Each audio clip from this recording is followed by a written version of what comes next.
সংগ্রামে রাজপথে ছিলাম, জেল খেটেছি, জুলুম খেটেছি। তিনি আপোষহীন একজন নেত্রী ছিলেন।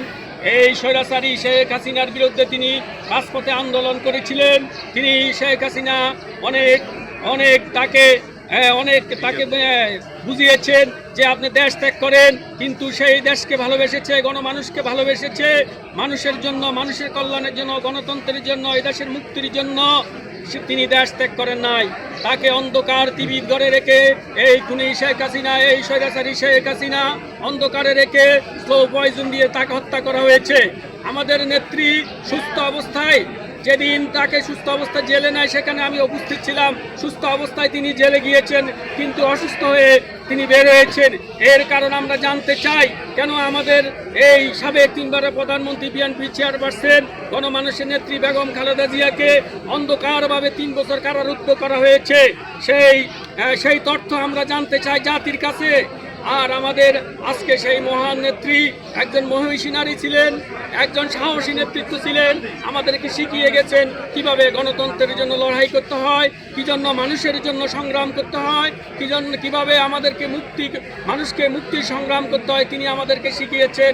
আজ আমরা তেজগাঁ কলেজ শিক্ষক, কর্মকর্তা, কর্মচারীবৃন্দ এখানে মহরমা দেশনেত্রী বেগম খালেদা জিয়ার কবরে আমরা পুষ্প স্থাপন করে পুষ্পিত করেছি এবং ওনার জন্য আমরা দোয়া করেছি। আল্লাহ তাআলা আমাদের প্রিয় নেত্রীকে যেন জান্নাতুল ফেরদাউস নসিব করেন। আজকে আমরা শুধু তেজগাঁ কলেজ নয়, বাংলাদেশের লক্ষ লক্ষ মানুষ, বাংলাদেশের প্রায় 1.5 কোটি মানুষ ওনার জানাজায় অংশগ্রহণ করেছেন।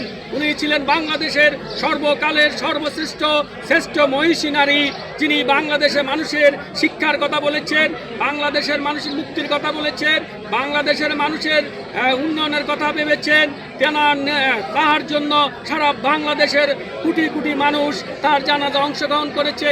এখন আমাদের সেই নেত্রীর এই মাজারে, যিনি তার স্বামী আমাদের প্রিয় সাবেক প্রেসিডেন্ট জিয়াউর রহমানের মাজারের পাশে তাকে সমাধিত করা হয়েছে।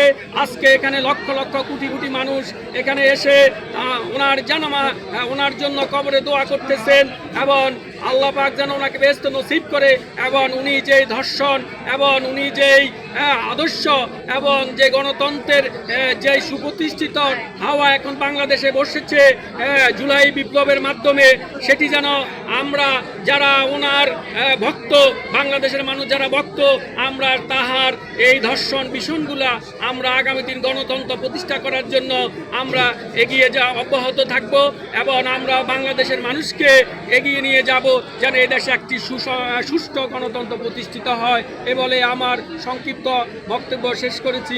আল্লাহ হাফেজ।